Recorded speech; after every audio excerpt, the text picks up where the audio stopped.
여보세요? 경찰서죠? 여기 신촌 땡땡공원 산책로인데요. 빨리 와주세요. 사람이 죽었어요.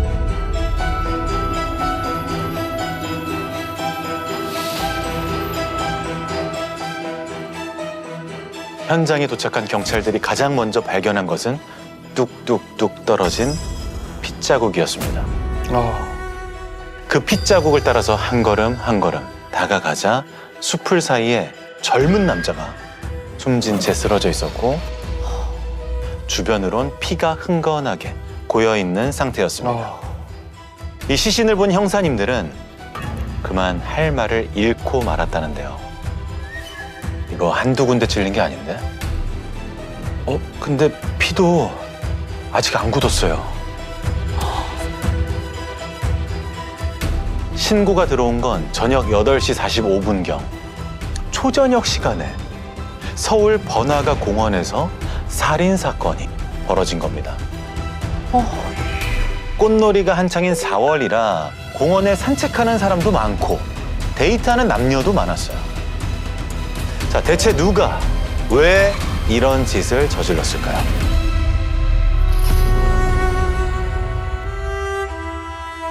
피해자의 신원은 20살의 대학생 박군으로 밝혀졌습니다. 경찰은 주변을 샅샅이 확인한 끝에 공원 입구를 비추던 한 CCTV에서 사망하기 전 박군의 모습을 찾아내는데요. 사망 신고가 접수되기 30분 전인 저녁 8시 15분경 찍힌 영상입니다.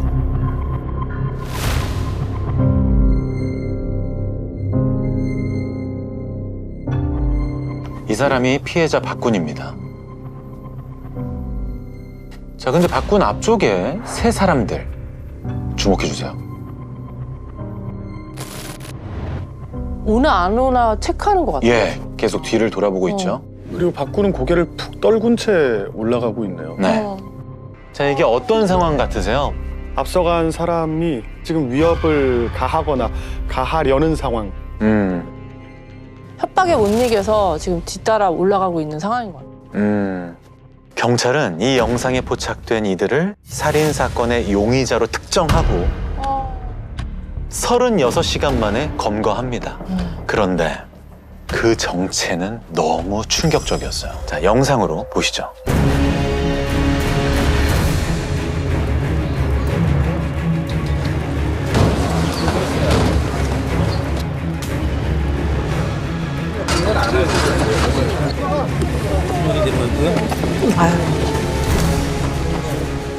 어머, 18세 학생? 생각보다 더 어리죠? 40여 차례? 못 살아. 왜 그러니.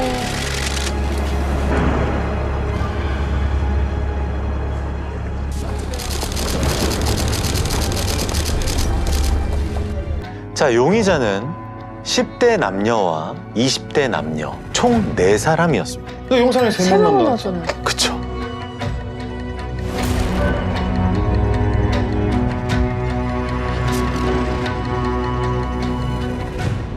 화면에 없는 20대 여성 얘긴 뒤에 나옵니다.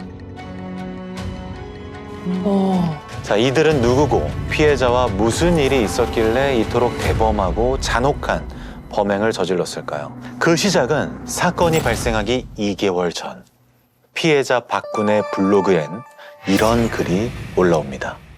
찬원 씨가 읽어주시죠. 네. 내가 땡땡이랑 해보고 싶은 것. 밴드에서 합주하면서 같이 노래 부르기. 놀이공원 함께 가기. 메신저로 1대1 채팅하다가 그대로 잠들어 버리기. 산 정상에 올라 둘이 함께 소리 지르기. 이런 글이 올라왔네요. 네, 이 글만 들었을 때 분위기가 대충 짐작이 가시죠? 어떤 네. 분위기입니까? 연인이랑 뭐 그렇겠죠. 해보고 싶은 거? 달달하죠. 이 땡땡이 CCTV에 안 나왔던 어머. 20대 여성 용의자입니다.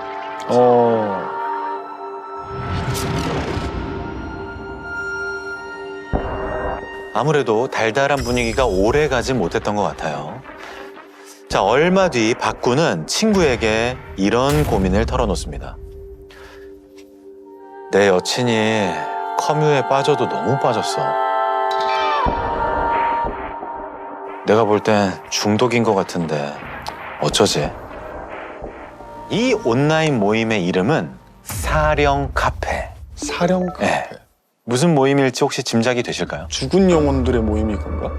죽을 사자 영혼 영자? 그렇네. 죽을사 영혼 영자? 맞나?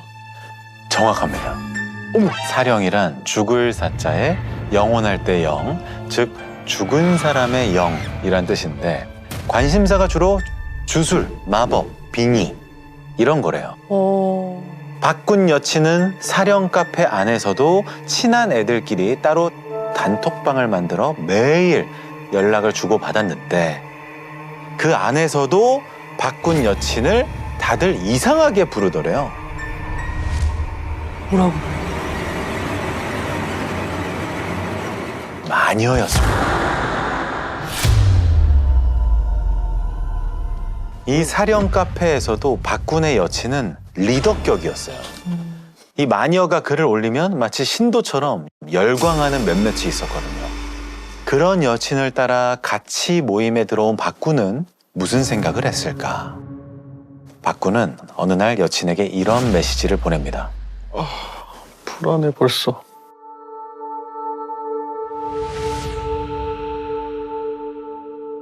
자기 혹시 사령이라는 게 진짜 존재한다고 생각하는 건 아니지? 진짜 존재하는 게 아니면? 어? 설마 정말로 그걸 믿는 거야? 너는 우리랑 같이 있으면서도 우리를 전혀 안 믿었구나. 네가 그러고도 내 남자친구야? 야, 진짜 말이 안 통하네.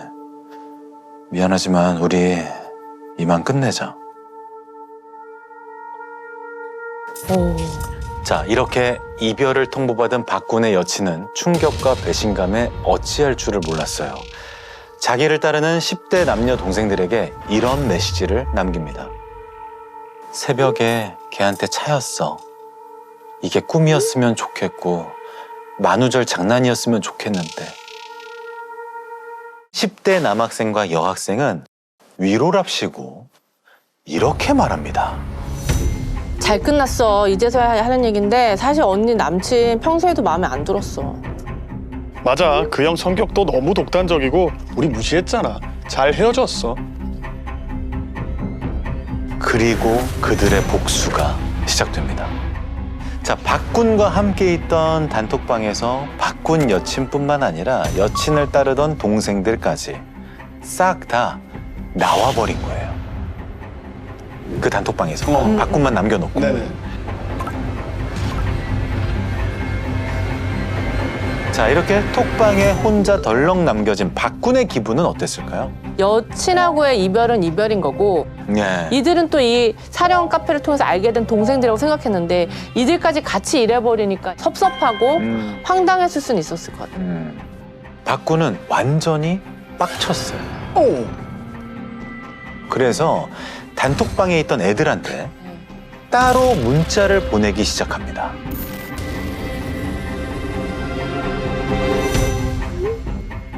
어이없어라.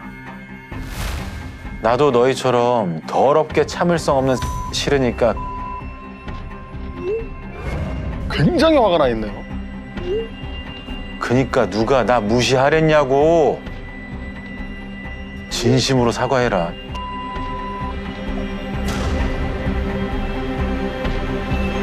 그러니까 저게 굉장히 전형적인 사이버 불링, 그러니까 온라인상의 괴롭힘 형태거든요.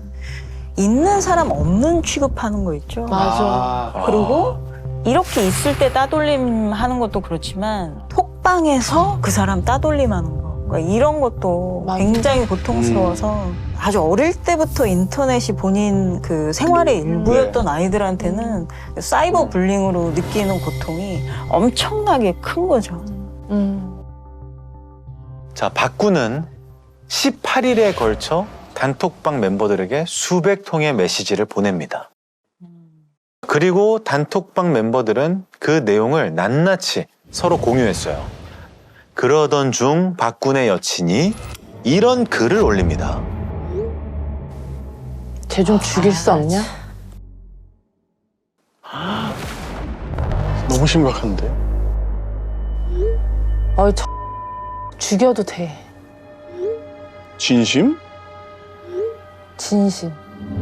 근데 그 전 여친한테는 사령 카페가 엄청나게 중요한 자기 일부인데 그러니까 자기 정체성까지 같이 부정당한 거죠.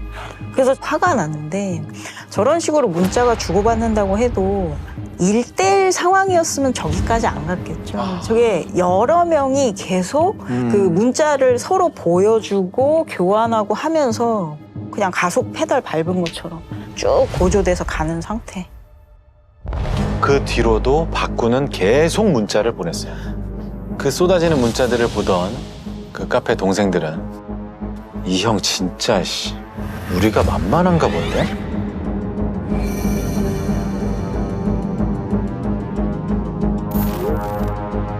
죽여. 그냥 슬퍼할 자 없어.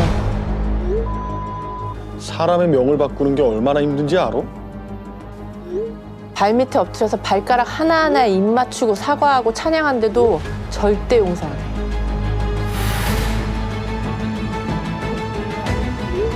그 면상 안 봐. 복수는 칼같이. 주술과 부적으로 까고 발라줘. 못 믿으면 친히 보여줘야지. 부적 그딴 거 굳게 안 믿는 놈은 믿음을 꿰부숴서 멘붕시키고 밟아줘야 뒤탈이 없어요. 그날 단톡방에 있던 10대 여학생은 자신이 알고 지내던 한 20대 남성에게 이런 메시지를 보냅니다. 내가 가이손 소녀 빙의해서 목 잘라버리고 싶은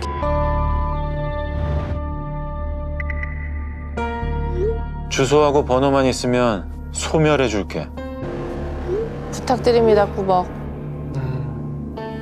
볼 때마다 눈물 나고 짜증나고 어이없고 화나고 분하고 입 찢어 발기고 싶다. 힘들어.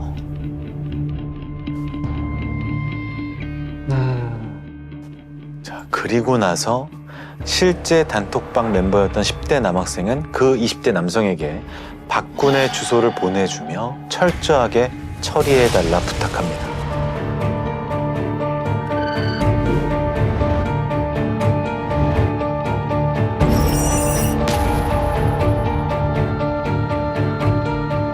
그러면 뭐 그 남자는 살인 청부업자예요? 뭐예요? 그러니까. 온라인상에서 유명한 인물이었던 건 분명해요.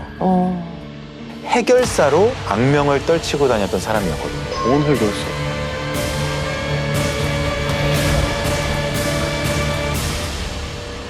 이 20대 남자가 개입하면서 일은 일사천리로 흘러갑니다. 이 남성과 단톡방 멤버인 10대 남학생의 대화 들어보시죠. 편하게 죽일 가치도 없네. 내일 5시 전후로 끝나니까 전철 타면 문자 줄게. 미치겠네. 내 칼 지금 시골에 있는데 나도 패고 싶은데. 어? 칼 종류 뭐냐? 맞는 거 있으면 빌려줄게. 단 것만 아니면 됨. 단검은 피 묻는 양이 많아서 싫음. 하필 또 안 맞네. 나는 단검류 위주라 미안. 단검이라도 주삼. 오케이, 확인. 내일 보자고. 그놈이랑. 또 저런 내용을 보면 전형적인 범죄자의 심리라고 얘기하는 게 무가치감이거든요. 그러니까 평소에 내가 아무런 존재감도 없고 아무 가치도 없고 할 줄 아는 것도 없다라고 느끼는 사람들이 오로지 반사회적인 행동으로 나의 존재감을 증명하려고 할 때 그런 때 살인을 저지르는 그런 전형적인 범죄자 심리를 보여주는 것 같아요.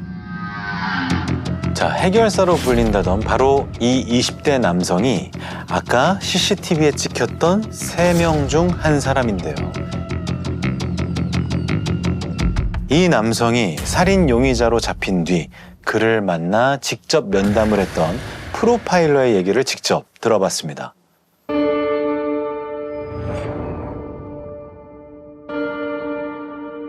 가해자 B군 같은 경우에는 좀 굉장히 주눅들고 이렇게 수줍어하는 굉장히 좀 자신 없는 성향이고 우울감을 가지고 있었거든요. 가정 환경을 묻는 질문 혹은 가족과의 관계를 묻는 질문에 있어서 가족에 대해서 굉장히 이제 남처럼 얘기하거나 아니면 부모님과 그 감정적 애착이 느껴지지 않는 등의 말을 한 적은 있습니다. 그리고 이제 그 예전에 폭력의 피해 경험이라든지 아니면 왕따 피해 경험 이런 것들이 있어가지고 이 가해자들한테는 자기 집단 무리한테는 조금 이렇게 강하게 보이고 싶었던 것 같습니다. 딱히 비군 같은 경우에는 피해자에 대해서 원한질 일이 별로 없습니다. 그냥 그렇지. 이 친구들이 싫어하니까 내가 해결해 줄게 라는 의미로 정도의 그 이유만으로 그 범행에 참여를 하게 되는 거죠. 사실 이 20대 남자도 겨우 20살 대학교 1학년 학생이었습니다. 그렇다면 나머지 단톡방 멤버들은 어떤 학생이었을까? 그러니까.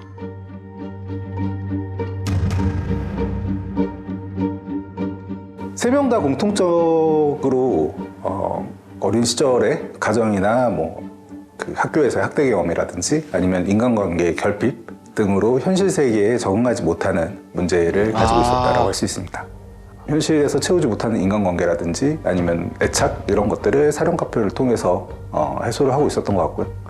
현실 생활에 적응을 하지 못하고 옮겨간 곳이기 때문에 이곳을 지키기 위해서 이곳의 평화를 위협하는 피해자를 굉장히 나쁜 사람, 어떤 처단해야 될 존재 이렇게 파악을 했던 것 같습니다. 당시 이제 면담에서 나왔던 것 중에 기억나는 게 그 피해자가 빌미나 아니면은 그 이유를 제공했다. 그러니까 우리는 그렇게까지 하고 싶지 않았는데 자꾸 막 문자를 보내가지고 뭐 협박을 하고 이런 것들에 대해서 서로 이제 이걸 어떻게 해야 되는지 얘기를 하다가 죽이는 것까지 얘기가 되게 됐다. 이렇게 진술했습니다. 지금 해결사를 자처하는 20대 남성이 개입했잖아요. 예. 근데 저게 사실 군중 심리의 어떤 핵심을 보여주는데 군중 심리에서 가장 문제가 되는 게 책임의 분산이에요. 그러니까 죄를 저지르고 나 혼자 한 거 아니야, 혹은 뭐 내가 시작한 거 아니야 이런 식으로 하다 보면 반사회적 행동을 하고도 별로 죄책감을 느끼지 않는 경우가 많거든요. 진짜 그렇겠다. 근데 이제 자기가 해결해 주겠다, 뭐 칼 종류를 막 얘기하면서 이런 사람이 나타나면서 그거를 실행해 주겠다는 사람이 나타났잖아요. 그러면 책임을 전가할 수 있는 존재가 등장을 해준 거죠. 그런 식으로 저런 외부인이 나타남으로써 오히려 이 사람들의 죄책감이 덜해진 상황 같아요. 그렇게까지 하고 싶진 않았다. 이게 살인에 가담한 네 청년이 공통으로 한 말이었대요. 자, 폭탄 문자를 보내고 며칠 뒤 박군은 10대 남학생에게 문자를 보냅니다. 우리 뭐 때문에 싸운 거지? 약간 화해 손을 내민 거 아닌가요? 아, 화해 제스처다. 네. 근데 답이 안 와. 다시 또 보냅니다.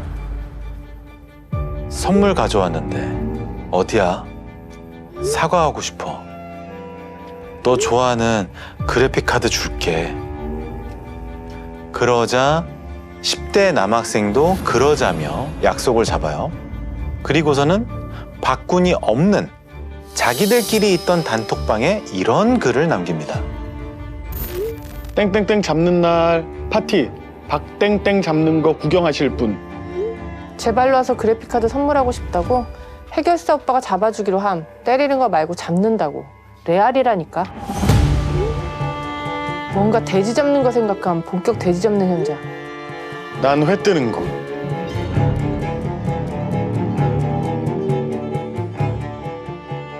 완전 범죄 완료했다고 하면 톡 기록 다 지워주기 요망. 근데 그 와중에도 범죄에 대한 인식은 분명히 있었네요. 어떤 부분에서?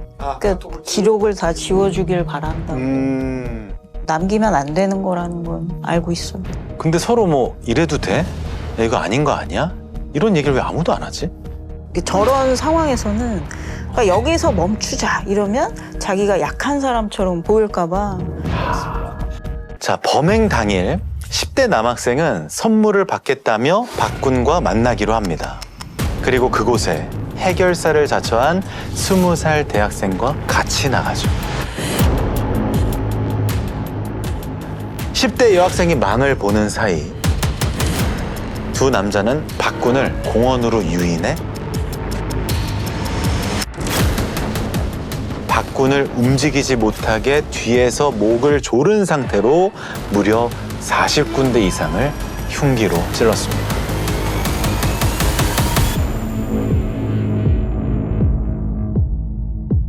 그게 집단 심리, 그러니까 여러 명이 같이 범죄를 저지르면 실제로 공격성이 극단적으로 높아져요.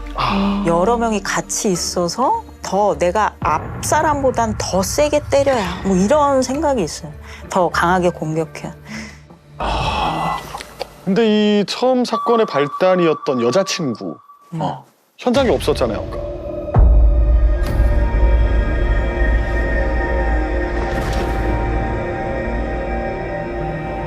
맞습니다. 사실 박군이 자신의 여친에겐 따로 이런 얘기를 했었어요. 너한테 화낼 일이 아니었는데 미안해. 그래서였을까요? 범행 직전 그녀는 많이 망설였던 것 같습니다. 죽이면 안 된다는 기분이 들어. 나 때문에 죽는 것 같기도 하고. 그냥 환생을 못하게 멸할까? 그때 10대 남학생이 이런 답글을 올립니다. 세상엔 매일 3만 건의 살인 사건이 일어나 3만 한 건이라고 달라지는 건 없어. 사건에 지금 여러 명이 개입돼 있잖아요. 그러면서 애초에 이 범행의 어떤 원인, 시발점을 제공했던 여친이 말려도, 그 20대 여성이 말려도 이제는 그걸 무시하는 상황까지 이제 이른 거죠.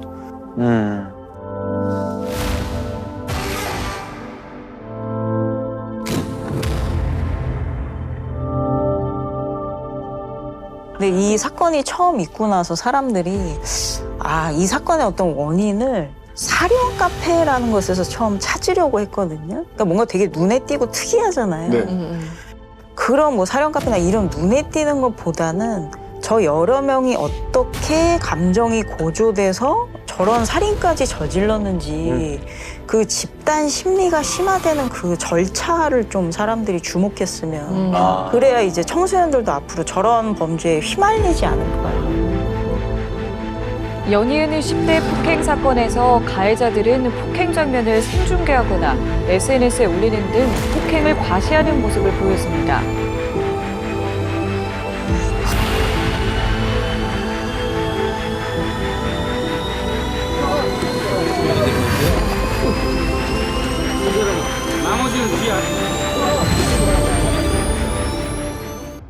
선생님, 지금 빨리 와주셔야 될 것 같아요.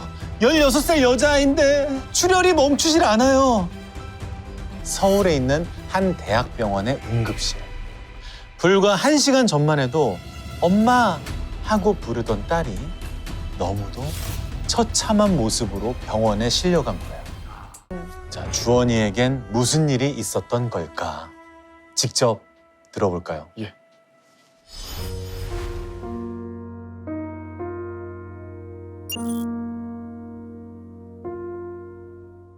필로티로 되어 있는 아파트였기 때문에 6층이었지만 7층 높이 돼요.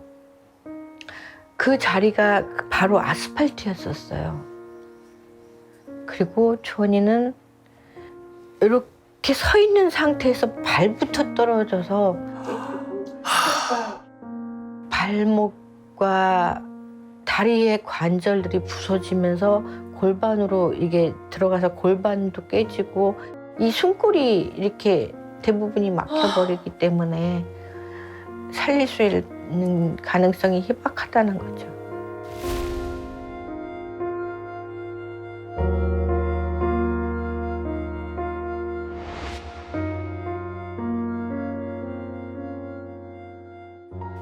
저는 식물인간이라도 좋다. 어떻게 제발 뇌를 열어달라고.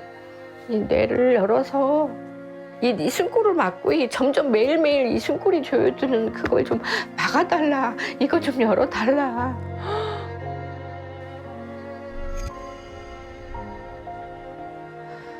긴급 수술 후에도 주원이는 의식을 찾지 못했어요. 중환자실로 옮겨졌죠. 그날부터 엄마 아빠는 한순간도 병원을 떠날 수가 없었어요.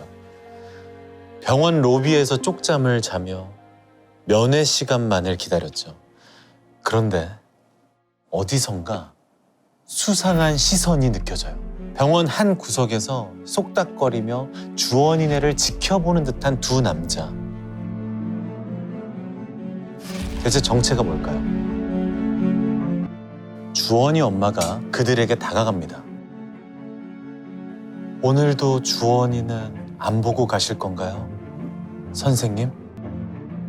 감시자들의 정체는 주원이가 다니던 고등학교의 선생님들이었어요. 아이가 옥상에서 뛰어내린 지 한 달이 넘었어요.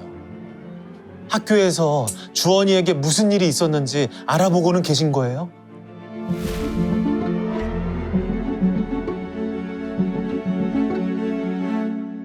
부모님도 정확한 내막을 알지 못했어요. 그래서 학교도 경찰서도 찾아갔지만 다들 알아보고 있다라는 얘기뿐이었죠. 퉁퉁 부은 모습으로 간신히 버티고 있는 주원이를 보며 엄마의 속은 썩어 들어갔습니다. 그렇게 한 달이 지난 어느 날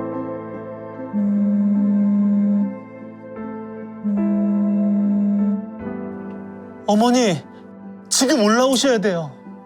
다급한 간호사의 목소리에 엄마는 정신없이 중환자실로 달려갔어요. 딸의 손을 딱 잡았는데 불덩이 같던 그 손이 차갑게 식어가고 있는 거예요. 안 돼, 주원아. 하루만 더 엄마 곁에 있어줘. 제발. 하지만 그날 저녁 주원이는 끝내 엄마 곁을 떠났습니다.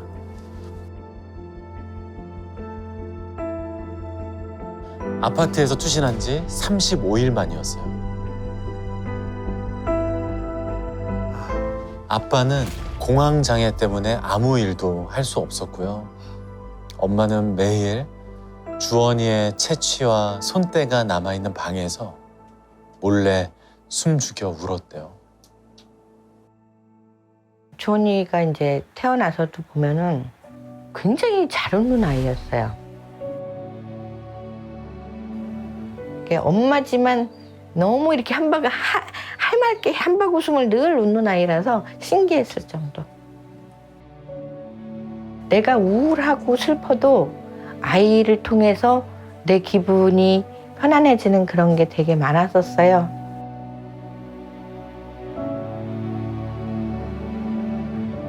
막 나무하고도 얘기하고 땅에 지나가는 개미하고도 얘기를 하고 서정적인 아이였기 때문에 보면서도 그게 너무 신기하고 예뻤어요.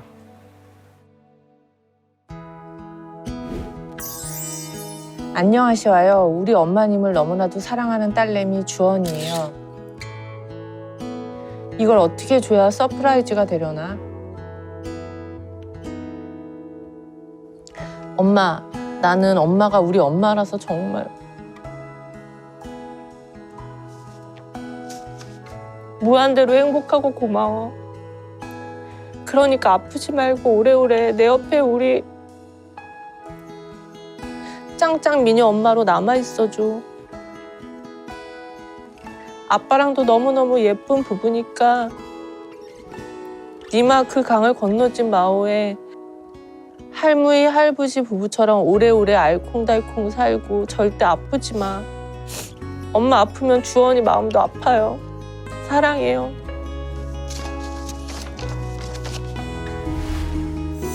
이렇게 사랑스러운 딸을 이제 다시는 볼 수 없어요. 자, 이젠 유품이 되어버린 딸의 편지를 다시 읽으면서 엄마는 어떤 생각을 했을까요? 자, 엄마는 정신을 추스리고 경찰서를 찾아갔어요. 그런데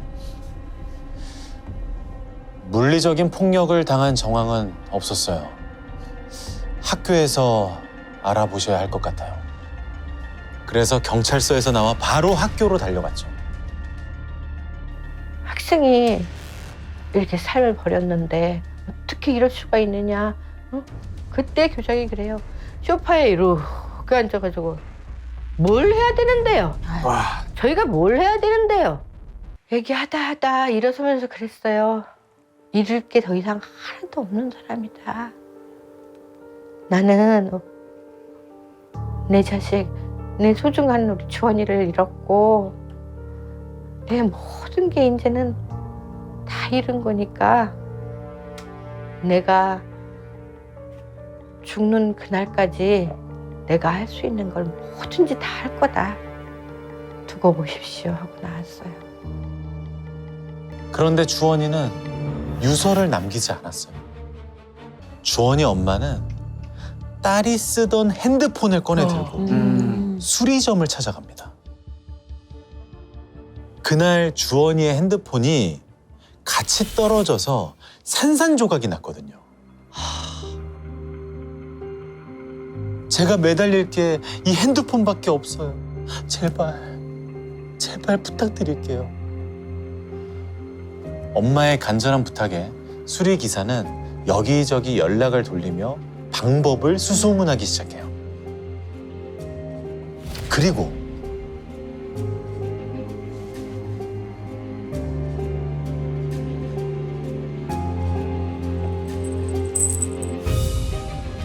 우리 어머니 아버님께서 직접 이렇게 전해주셨어요.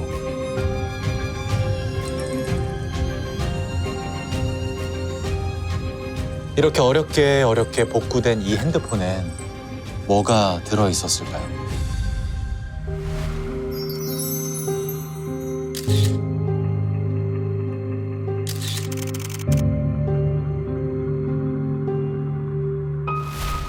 모두가 돌아간 자리 행복한 걸음으로 갈까 정말 바라던 꿈들을 이룬 걸까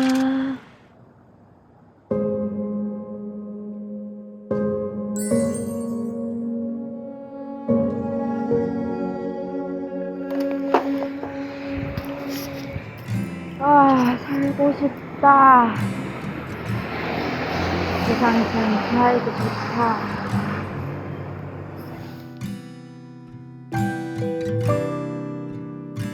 살고 싶다고 했는데, 분명 살고 싶다고 했는데 왜 주원이는 끝내 삶이 아닌 죽음을 택했을까요?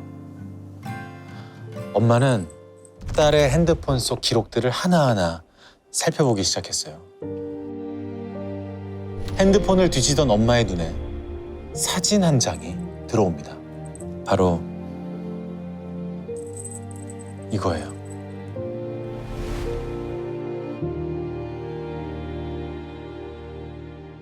사고 나기 2달 전쯤에 새 교복을 입고 고등학교에 처음 등교하는 날 찍은 사진입니다. 엄마, 교복 진짜 예쁘지? 잔뜩 설레는 표정으로 학교에 갔는데 주원이는 얼마 지나지 않아 다시 집에 돌아옵니다. 방으로 어떻게 들어가더라고. 그래서 아빠한테 왜? 무슨 일 있어? 그랬더니 교문이 보이는 데쯤 가니까 계속 뒷자리에 앉아서 펑펑 울어. 펑펑 울면서 안 내리고 있어. 그래서 그냥 다시 왔어. 그러더라고요. 극복한 줄 알았는데 괜찮을 줄 알았는데 학교 좀 다다라서 교복 입은 애들 보니까 너무 무서웠어. 그냥 나도 모르게 눈물이 퐁퐁 쏟아졌어.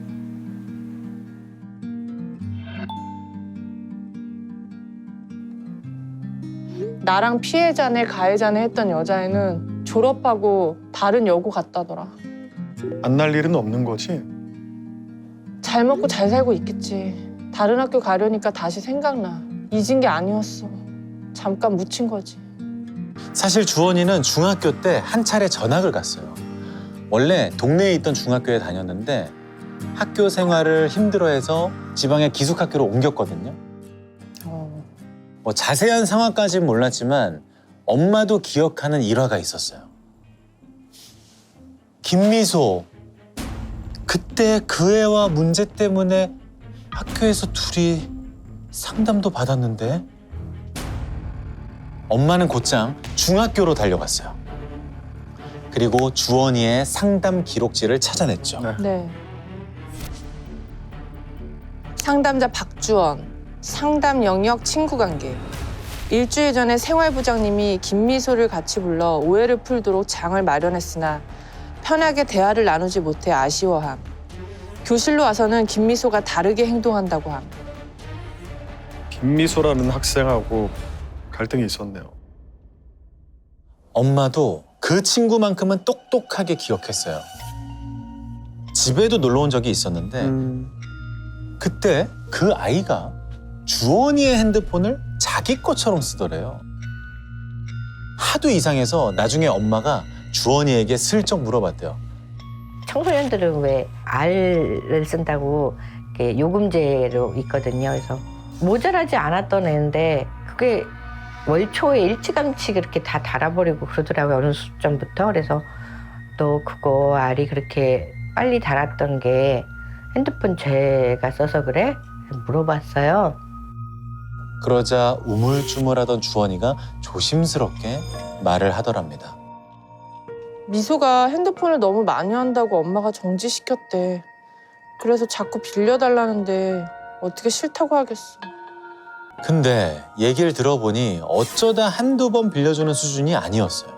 등교하자마자 주원이 핸드폰을 가져가서는 집에 갈 때까지 쓰다가 돌려준다는 거예요.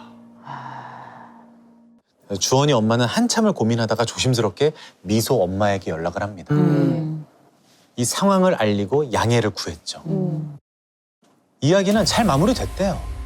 그런데 며칠 뒤 미소라는 아이의 SNS에 이런 글이 올라온 겁니다. Oh my gosh.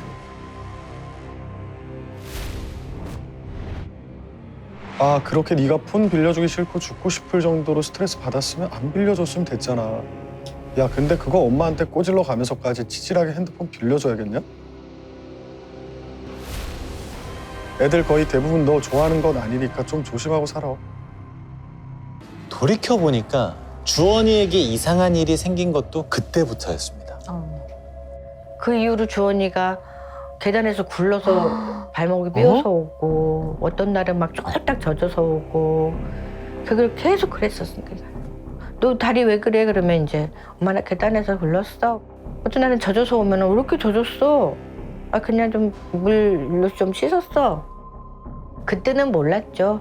아이들한테 얘기를 들어보니 일진이라 그러더라고요. 교복을 입은 애들이 이제 저쪽에서 이제 보이니까 제 뒤에 숨어요. 알았어, 우리 저쪽으로 같이 말자. 뒤돌아서 이제 다른 데로 가요.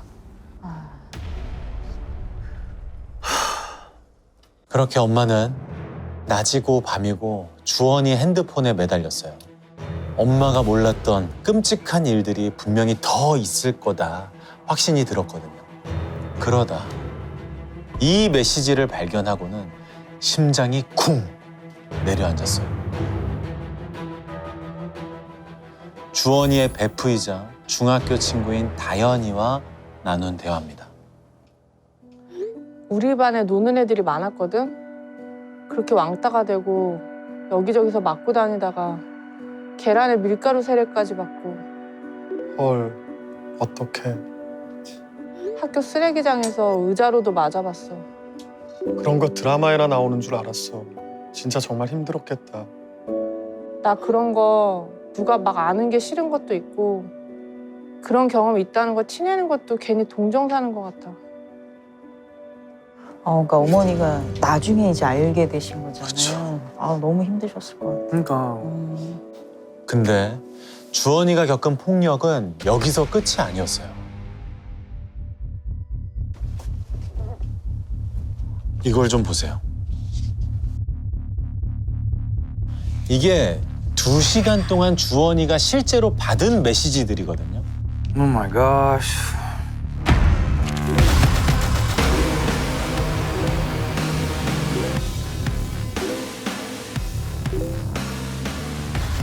이게 9시부터 해서 11시까지 2시간을 진짜 와. 1초도 안 쉬고 이랬네 진짜. 2시간 동안 600개가 넘는 욕설이 쏟아진 겁니다. 근데 이게 지금 대체 누가 다 보는 거예요? 그 미소라는 애가? 아니요. 누가 욕한 건지 몰라요. 익명 채팅방에 갑자기 주원이를 초대해서는 이렇게 욕설을 퍼부은 거거든요. 이렇게 공격성이 갑자기 고조되는데 몇 가지 조건이 있는데 여기서 그 조건 2개가 다 있는 게 첫 번째가 익명성이고 두 번째가 집단으로 여러 명이 같이 하면 점점 공격성이 더 고조되거든요. 다른 친구가 막 욕을 하면 딴 애가 아, 참 말 잘하네 이런 식으로 계속 부추기는 내용들이 나와요. 네네. 그러니까 서로 더 세고 더 험한 말을 해서 더 이 피해자한테 모욕을 주는 이 행동으로 쾌감을 느끼는 거예요. 주원이도 이때는 너무 무서웠는지 엄마한테 바로 알렸대요. 너무 심각하니까. 엄마는 대화 내용을 전부 뽑아서 경찰에 신고하고 학교도 찾아갔어요. 네. 그래서 찾았어요.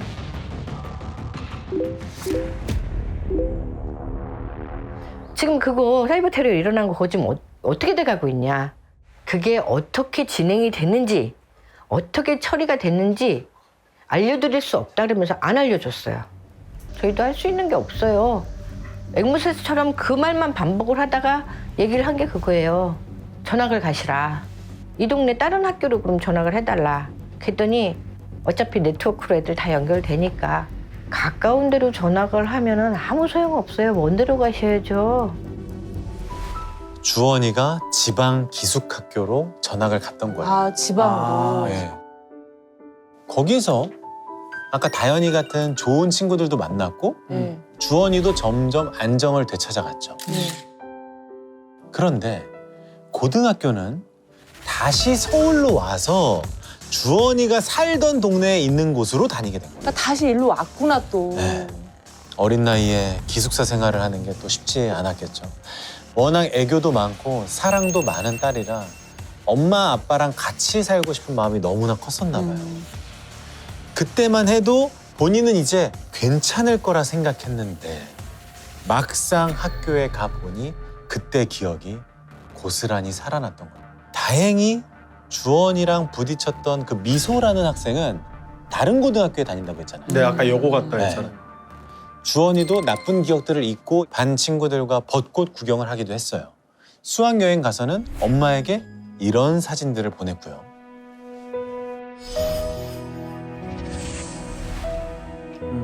잘 적응하고 있었네요. 정말 다행히도. 교우 관계도 이제는 회복이 된 것 같고.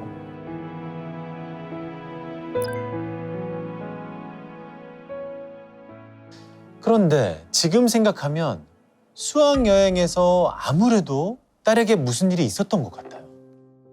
그렇게 수학여행을 갔다 오고 나더니 전아 일어나 이제 학교 갈 준비해야지 그랬더니 겨우 어렵게 이렇게 몸을 일으키더니 대답도 안 하고 내 얼굴만 이러고 봐요.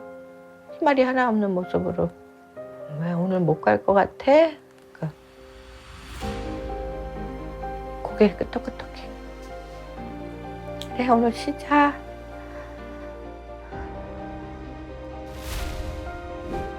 그때부터 일주일 동안 주원이는 쭉 학교를 가지 못했고 그 다음 주엔 학교에 가겠다라고 말한 뒤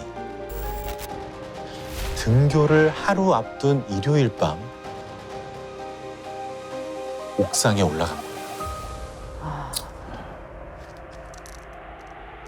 그 다음날 학교를 간다는 게 이 주원이에게는 이루 말할 수 없는 고통이었던 거예요. 그러니까. 사실 학기 초만 해도 학급 친구들이랑 잘 지내는 듯한 모습이었는데 대체 수학여행에서 무슨 일이 있었길래. 엄마도 그 이유가 너무 궁금했어요.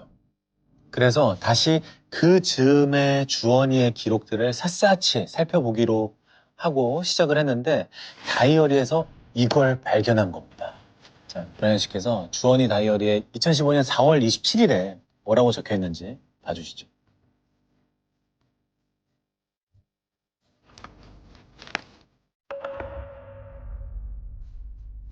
김미소 만난다.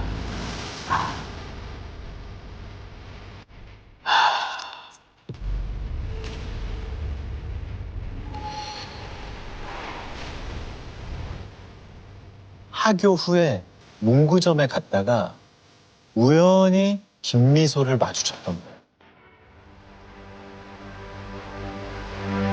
깜짝 놀라서 굳어버린 주원이에게 쳐다보네. 아, 짜증나요. 아, 그때 트라우마가 다시 생생하게 떠올랐을 그치. 것 같은데 그때 학폭을 겪은 게 지금은 고등학교 친구들이 그걸 모르지만 알려질 수가 있잖아요. 그 알려질 게 너무 두려웠을 것 같아요. 근데 이게 정말 무서운 게 뭐냐면 우울한 사람들이 보이는 사고 중에서 가장 위험한 사고 중에 하나가 나의 이런 절망적인 상태가 미래에도 앞으로도 달라질 게 없을 거다라는 미래에 대한 비관적인 사고. 이 생각을 가지고 있으면 사실 하루하루 견디기가 너무 힘들어져. 엄마의 기억엔 그 무렵부터 주원이가 확실히 어두워졌다고 합니다. 아이는 완전히 예전에 그 밝은 아이가 아닌 거죠. 눈물을 다 똑같은 눈물이 뚝뚝 떨어져요. 그래서 왜 그래 조나? 그러니까 엄마 나 중 다닐 때 내 옆에 아무도 못 오게 했었잖아. 그때랑 똑같았었어. 자기랑 어울렸던 애들이 꼴 같지 않은 게 재수없게 친한 척을 한다. 점심시간이 돼도 급식실에 가서 밥 먹는 거 그것도 못하고 밥을 못 먹고 굶고 오더라고요. 정말 이 미소란 학생이 주원이에 대해 어떤 얘기를 하고 다닌 건지는 알 수 없지만 그 무렵부터 주원이는 급속하게 친구들과의 관계가 나빠졌던 것 같아요. 이게 수학여행 가기 며칠 전 반 친구에게 보낸 메시지거든요. 아, 나 갈 때 누구랑 앉지? 솔직히 자리에 앉는 것까지 신경 써줘야 되나? 나도 너 그리 좋게 안 보여서 다 깔고 갈 곳 없으니까 만만한 우리한테 온 거 아니야? 만만하게 봤다니.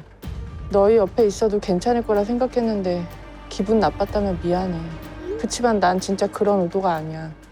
우리 서로 좀만 얘기해보고 오해 풀면 안 될까? 아까 점심시간 때 점심도 못 먹고 쫄쫄 굶고 왔다 그랬잖아. 같이 밥 먹을 친구가 없었을 것 같아요. 그럼 거기서 혼자 동떨어져 이거 밥을 먹는다는 거? 너무 끔찍하네. 너무 끔찍하고 너무 수치스럽고 너무 부끄러운 일이라고 생각했을 거예요.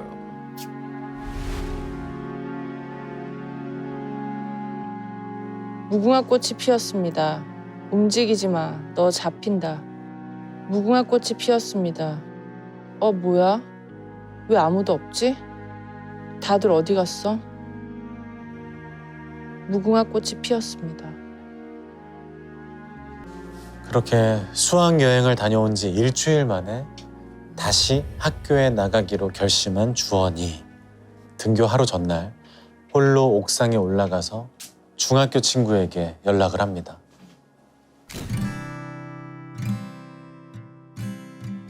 내 장례식이 있다면 와줄 거야? 당연한 거 아니냐? 근데 그것보다 왜 그러는데? 너 얼굴은 꼭 보고 싶다. 왜 그래? 말 좀 해봐.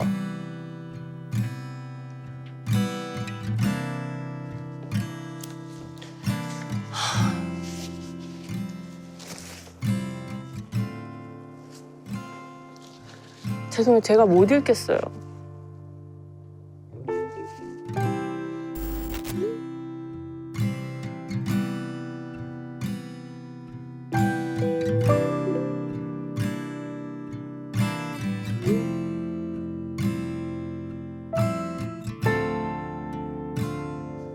그냥 마음 나눌 친구 하나만 있으면 되거든요, 사실.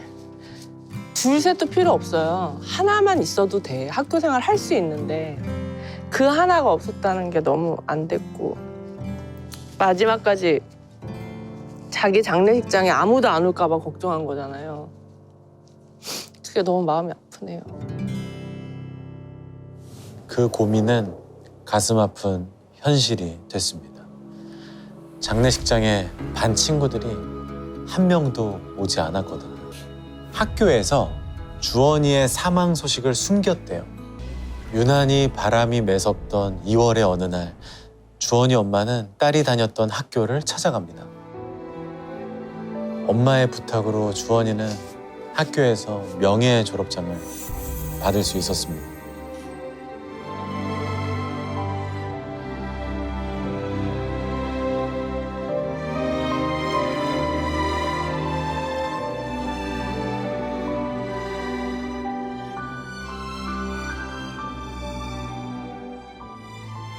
그래서 주원이를 괴롭혔던 애들은 어떻게 됐어요?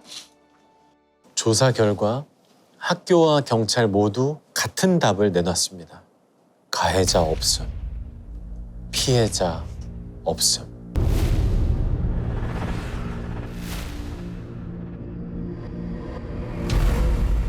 주원이 엄마는 직접 증거를 모아서 법원으로 갔어요.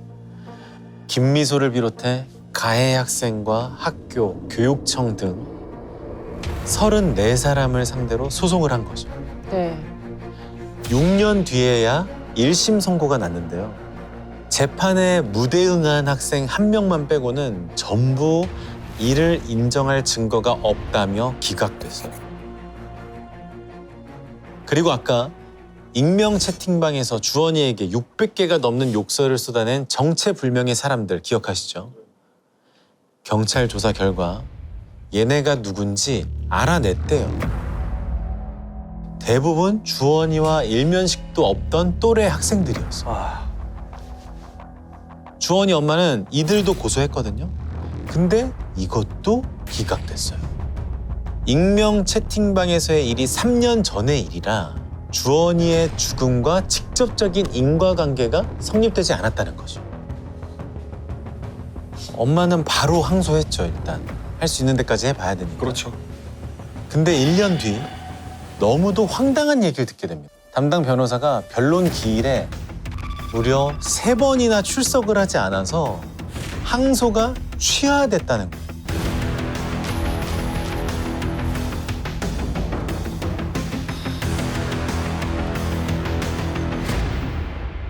오지 안 와도 된다고 이러면서 자기가 알아서 한다고 했고, 내가 항소 그거 계약하면서 분명히 모든 재판 내가 참석할 거니까 날짜 알려달라고 그러지 않았냐. 한 번은 아파서 못 갔고, 한 번은 자기가 다이어리 날짜를 잘못 기재를 해서 못 갔고. 그게 말이라고 합니까? 변호사 비용은 다 받고? 저게 말이 됩니까?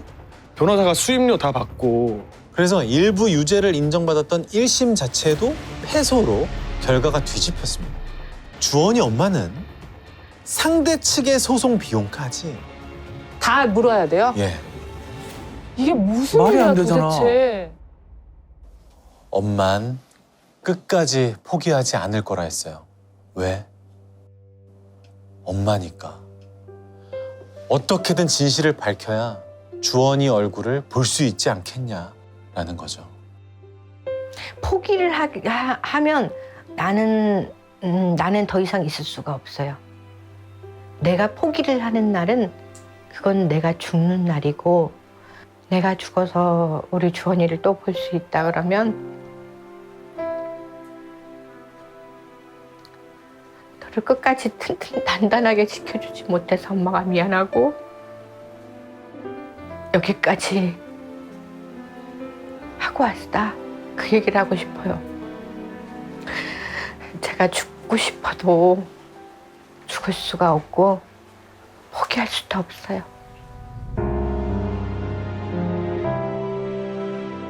그런 엄마의 마음을 주원이는 미리 알고 있었던 것처럼 보여요. 노트에 보면 주원이가 엄마의 편지를 읽고 쓴 자작시가 또 있거든요.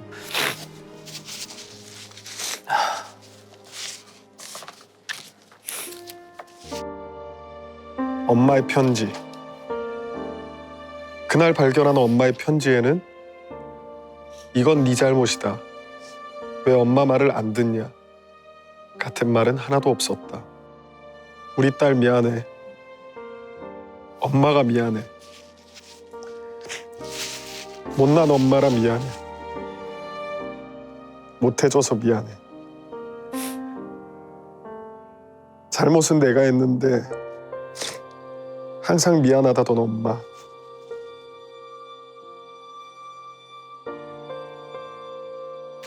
눈물로 젖은 편지지는 부들부들 떨린다.